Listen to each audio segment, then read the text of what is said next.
Seriusan guys, kalian percaya gitu housing crisis akan jadi penyebab kehancuran dunia di 2023? Well, ekonomi dunia memang akan gelap tahun depan, tapi bukan krisis perumahan penyebab atau yang akan jadi titik kulminasinya. Di video ini, aku akan bahas sedikit kenapa housing crisis nggak perlu kalian khawatirkan. Selain itu, akan ada beberapa chapter yang lebih menakutkan dan lebih mengkhawatirkan yang bisa terjadi di 2023 dan berpotensi meruntuhkan perekonomian global dan menghancurkan dunia. Simak sampai habis ya, biar gak gagal paham karena video ini dibuat untuk kamu yang suka penasaran. Let's check it out, Curiosity.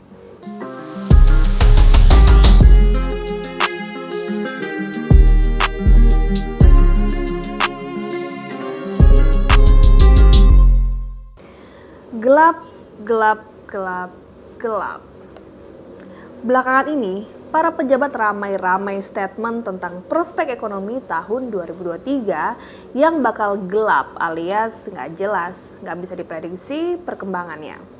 Mulai dari menteri-menteri sampai Presiden Jokowi sendiri, terang-terangan menyatakan tahun depan bakal gelap gulita. Selain itu, ada juga nih influencer dan YouTuber yang ikut membahas soal prospek 2023.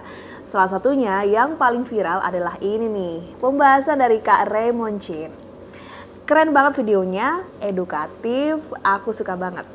Tapi ada beberapa hal yang aku kurang setuju ya, salah satunya soal housing crisis. Percayalah, bukan krisis kredit perumahan atau KPR yang akan menghancurkan perekonomian dunia di 2023.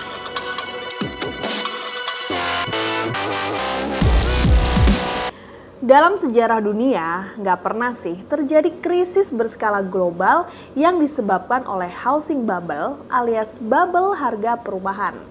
Karena kebetulan aku juga kuliah bidang ekonomi ya guys, dan nggak pernah sih aku lihat di sejarah ekonomi dunia ambruk gara-gara perumahan. Kalian mungkin akan langsung bantah ini, krisis 2008 kan gara-gara KPR di US. Iya memang ada faktor KPR di situ. Eits, tapi tunggu dulu, nggak sesederhana itu Ferguson. Jadi gini nih ceritanya.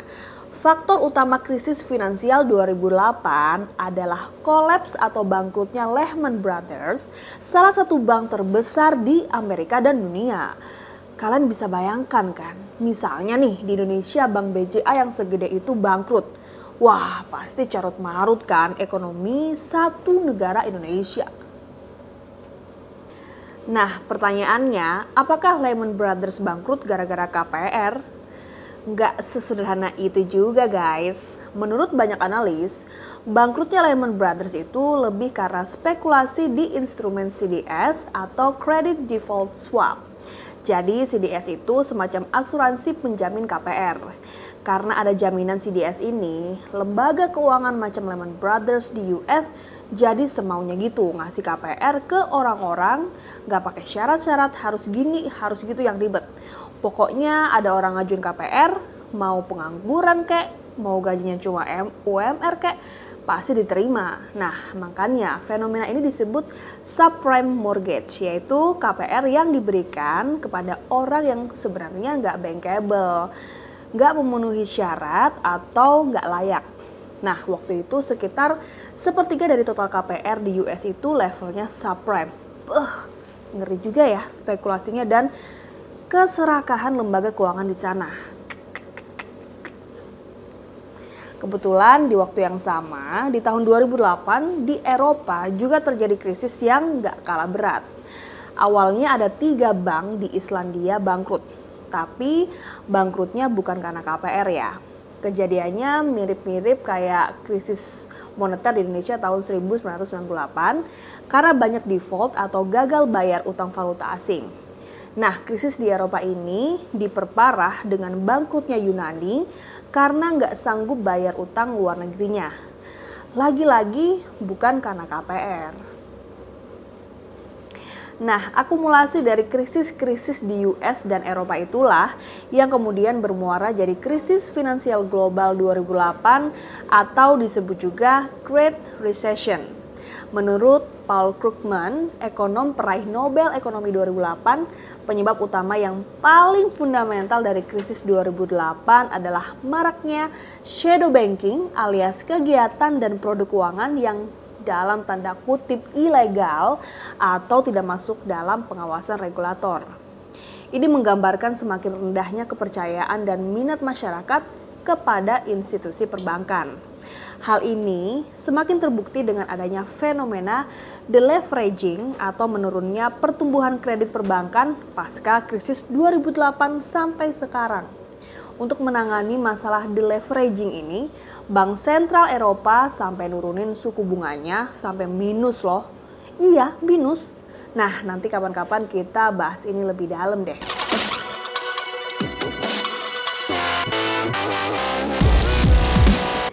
Poin kedua, kenapa aku nggak setuju housing crisis akan jadi masalah besar di 2023 adalah lokasi kejadiannya di mana? Di semua negara atau di 1-2 negara aja? Nah, mungkin yang paling riskan dengan masalah perumahan saat ini adalah China ya. Sudah sejak beberapa tahun belakangan ini, sektor perumahan memang jadi tantangan besar di China, terutama karena salah satu pengembang terbesar di sana, yaitu Evergrande, lagi terancam bangkrut. Ditambah lagi, sektor perumahan itu nilainya hampir 30%-an dari perekonomian China. Bisa bayangin kalau harga perumahan anjlok, bisa runyam tuh kan ekonomi China? Di satu sisi, betul banget, housing bubble adalah ancaman besar buat China. Tapi perlu diingat, China itu negara komunis guys. Otoriter guys, segala hal ada dalam kontrol negara. Bank-bank besar di China itu semuanya BUMN guys, punya negara. Nah, beda banget 180 derajat dengan Amerika dan Eropa yang ekonominya liberal, nggak ada BUMN, semuanya swasta. Artinya apa? Pemerintah China punya kontrol penuh terhadap sistem pembayaran, pengkreditan, dan perbankan di negaranya.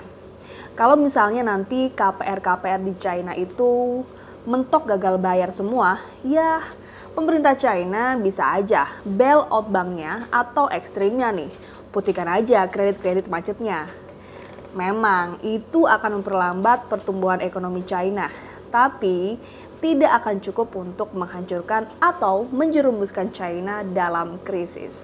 Di sisi lain, pemerintah China juga sudah mengantisipasi persoalan housing ini dari jauh-jauh hari guys. Seandainya pun nanti bubble propertinya pop atau meledak, mereka sudah punya exit strategi, misalnya OBOR atau One Belt One Road Initiative. Dengan ini, kapasitas sumber daya konstruksi mereka akan tetap terjaga utilisasinya. Cuma yang tadinya banyak bangun infrastruktur di dalam negeri, jadi pindah ke luar negeri. Dan satu hal penting lagi guys, China itu punya mata uang yuan yang berstatus reserve currency atau mata uang cadangan. Nah, dengan status ini, China juga bisa loh printing money sebanyak-banyaknya untuk menyelamatkan ekonomi mereka seperti US dan Eropa. Cuma kapasitasnya memang belum sebesar US karena yuan baru sekitar 3,2%-an dipakai dalam perdagangan internasional per 2022 ini. Intinya, apakah housing bubble di China akan jadi masalah dunia? Tenang guys, China nggak selemah dan sebodoh itu kok.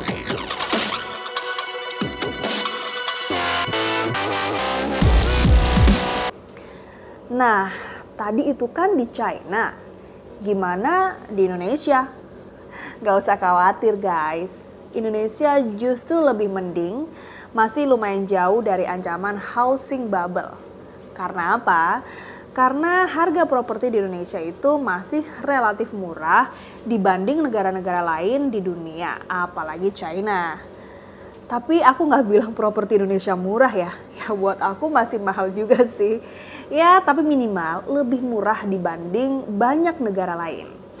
Buat gambaran nih, price to income rasio properti di China itu 38,43 atau tertinggi ke-6 di dunia. Artinya, harga properti di China itu 38,5 kali dari rata-rata pendapatan tahunan penduduknya. Dengan kata lain, rata-rata warga China itu butuh 38,5 tahun untuk melunasi KPR-nya. Nah, kalau di Indonesia nih, rasionya masih di angka 17,8 tahun. Mahal sih, ya tapi mending lah ya daripada misalnya nih Filipina 29,6 tahun KPR-nya, Vietnam 24,05 tahun, Thailand 21,5 tahun atau Korea Selatan 26,5 tahun dari rata-rata pendapatan warganya. Nah, menariknya nih, di US rasionya justru relatif rendah sekarang ini, yaitu 4,58. Dan yang paling rendah itu di Arab Saudi, cuma 2,87. Dengan rasio serendah itu, apa mungkin akan terjadi housing bubble lagi di Amerika? Coba komen di bawah ya. Ada yang bilang harga-harga properti di kota besar kayak Jakarta sudah mulai turun belakangan ini. Banyak orang banting harga apartemen dijual cuma 100 juta dan sebagainya. Oke, itu betul, tapi mungkin sifatnya temporer ya. Atau karena BU butuh uang alias kepepet. Dan yang melakukan itu mungkin sebagian orang aja. Karena yang namanya bubble itu sifatnya masif dan lebih permanen ya guys.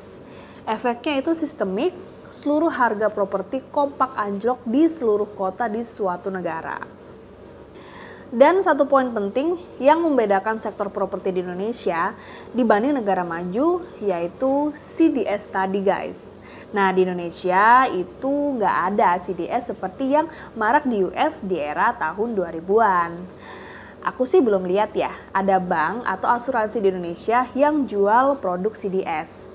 Nah, jadinya otomatis nggak ada nih pihak yang bisa atau berani spekulasi berlebihan di sektor properti. Kenapa di Indonesia nggak ada CDS? Karena CDS itu produk keuangan derivatif guys.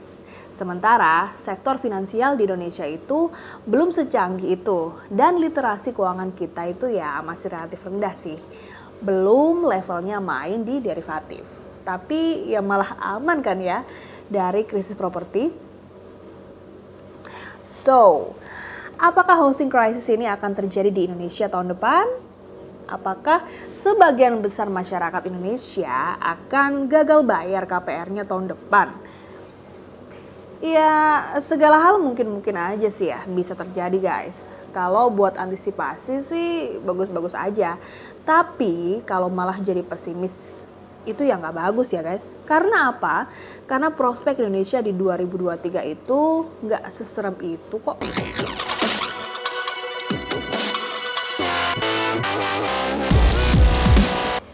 "2023 dunia gelap, Indonesia terang." Ini bukan kata-kata aku ya guys, tapi ini prediksi dari banyak lembaga internasional seperti World Bank dan IMF. Tanpa mereka ngomong begitu pun, aku sih akan tetap percaya ya, kalau Indonesia bakal survive di tengah kegelapan 2023. Ada dua faktor nih, kenapa Indonesia bisa resilience alias kebal dari krisis global. Pertama, faktor yang enak didengar dan yang kedua agak kurang enak didengar nih guys. Nah, kita masuk ke yang pertama ya, yang enak didengar dulu guys, yaitu faktor kekayaan SDA kita. Nah, sumber daya alam atau komoditas unggulan ekspor kita itu harganya justru naik loh ketika krisis guys. Nah, contohnya seperti batu bara, kelapa sawit, nikel, dan lain-lain. Nah, tahun 2022 ini aja APBN kita itu dapat tambahan 400 triliun lebih dari ekspor komoditas yang harganya naik. Nah, lumayan kan bisa buat nambahin subsidi BBM. Ya, meskipun ujung-ujungnya tetap naik juga sih harga BBM bersubsidinya. Tapi mending lah ya daripada negara lain. Nah, lanjut ke faktor kedua. Ini agak kurang enak didengar guys. Alasan kenapa kita kebal dari krisis global itu karena Indonesia memang belum terlalu terintegrasi dengan global value chain, belum terlalu terintegrasi dengan perekonomian global. Ini bisa dilihat dari struktur PDB kita yang didominasi oleh hampir 60% konsumsi rumah tangga. Ekspor impor sumbangsinya relatif kecil, berimbang atau impas di level 20%-an. Jauh banget kalau dibandingkan dengan Singapura yang nilai ekspornya di atas 150% PDB-nya. Atau China nih, yang nilai ekspornya mencapai 40% PDB.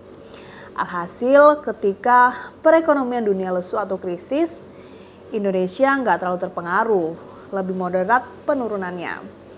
Tapi sebaliknya, ketika perekonomian global naik lagi, ya Indonesia paling lambat sih naiknya.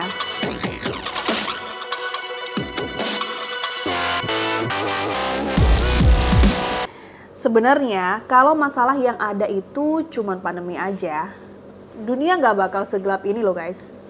Pemerintah negara-negara di dunia itu udah pakai rumus yang baku di mainstream economics, yaitu pakai jurus atur rem dan gas.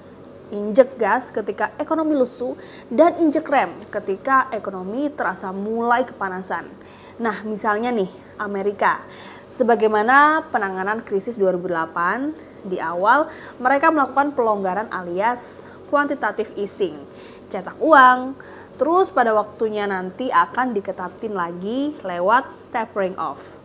Dan cara itu terbukti nih berhasil menangani pandemi guys. Masalahnya di tengah-tengah skenario gas rem itu tiba-tiba nih ada peristiwa besar yang nggak diduga-duga yang bisa merusak skenario tadi, yaitu perang Rusia-Ukraina.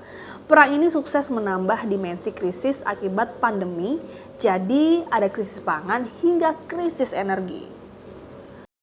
Kalau di 2023 nanti akan ada krisis finansial akibat pengetatan moneter dengan peningkatan suku bunga di negara-negara maju seperti US, itu sudah bisa diprediksi guys. Sudah banyak presidennya di krisis-krisis sebelumnya. Artinya, kebijakan tightening itu bukanlah faktor utama yang membuat 2023 menjadi gelap. Potensi krisis keuangan itu terang benderang. Terus, yang membuat gelap itu apa?